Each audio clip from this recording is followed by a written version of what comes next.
the release of the new GT350, what better time than now to take a trip back in history and check out the original? Carroll Shelby worked his magic on the Mustang Fastback, transforming it from an everyday sports car to a race car for the road.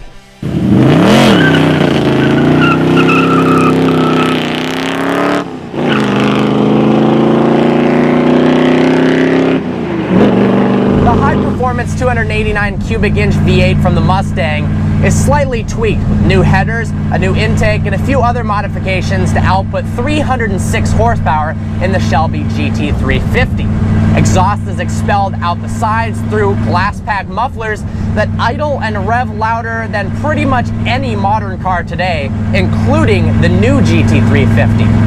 Modifications don't stop there. You've got a 1-inch anti-roll bar in the front on adjustable Coney springs. This car rides extremely hard. In fact, the suspension in the seat itself provides more comfort than the actual car's suspension. It features a 4-barrel carburetor with center pivot floats that keeps the fuel level consistent as you whip it aggressively around turns. The steering is 14% quicker than on the normal Mustang, but without power-assisted steering, it is quite hard to turn the wheel at slow speeds. As you ramp up to higher speeds, however, the steering feels fantastic. In 1965, all of the GT350s were Wimbledon white with a Guardsman blue rocker stripe. 28% of the cars actually featured a blue stripe that ran all the way across the roof of the car. However, many dealers added the roof stripes on after delivery, so it's hard nowadays to find any of these without the full stripe decal. There was only 562 of the 65 GT350s built, and they only came with a Borg-Warner 4-speed manual transmission, making them a lot more desirable than the next year. Now in 1966, there were more color options. You could get red, blue, green, black. There was also an option for a 3-speed automatic transmission. You'll notice in the 65, there's a spare tire in the back that takes the place of the rear seats. You could get folding rear seats in the 66 version, and some of them, although this is rare, even had a Paxton supercharger equipped, bumping power up to 440 horsepower. For the 65 car, the full name was the Shelby Mustang GT350. In 66, the word Mustang was actually removed, leaving it just the Shelby GT350. Interesting little tweak there. I really haven't been able to keep a smile off my face the entire time driving this car. It's not the most refined in any means. In fact, the speedo bounces back and forth, as does the tachometer. The steering is a little bit sloppy, and the brakes, well, they're terrible. But driving this is just an incredible experience. You can hear the exhaust straight out the side slightly behind you, and that incredible 289 cubic inch V8, oh my God. Sounds so awesome.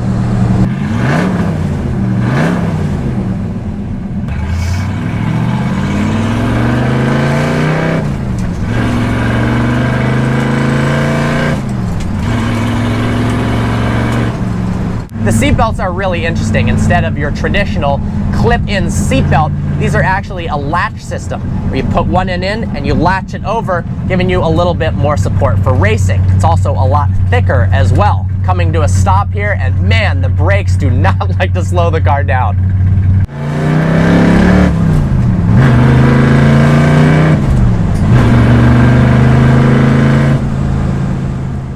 It's not the quickest car by any means, but man, when you floor it, is it an event. The interior is awesome. You've of course got roll-up windows, manual seats. Seats are actually quite comfortable. No, you don't have bucket seats like the new GT350, so if you send a turn pretty quick, likely going to end up out of your seat. The speedometer only goes up to 120 miles an hour. Red line is at 6,500. Honest to God, this might be the most exciting car I have ever driven. It's just unbelievable. The steering wheel is extremely thin. It's wood mounted on metal, but it's the perfect diameter. Fits very well in your hand. It's a nice tri-spoke design with little circles shaved out for maybe weight savings, although this isn't the lightest car in the world. I actually prefer the interior on this GT350. to some of the interiors and say a new Mustang 5.0. I love the retro look. I love how the Speedo is laid out in a horizontal manner instead of your typical circular manner. I like how the tachometer is pointed just slightly at you to let you know that this is one hell of a driver-focused car. So as a summary, here are some of the things I love and hate about the 1965 GT350. I'll be honest, there's really nothing I hate about it. I guess the disc brakes don't slow the car down very well, but other than that, here are some of the things I love about it. The 289 cubic inch V8 with upgrades, 306 horsepower, glass packs, sounds absolutely incredible.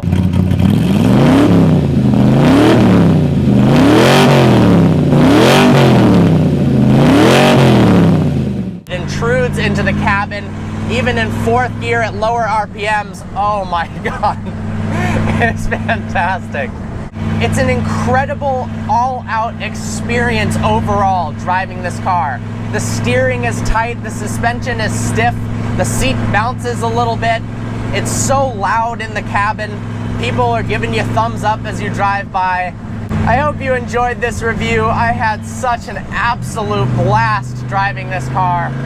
It sounds so good. It's so fun to drive. This might be the most fun car I've ever driven, honest to God. Please browse our channel and subscribe. Check out our Instagram. We're posting updates on that. If you are subscribed to our Instagram, you would know already that I'm actually driving this car right now. So do that. Follow us at Vehicle Virgins on Instagram. I look forward to seeing you next video.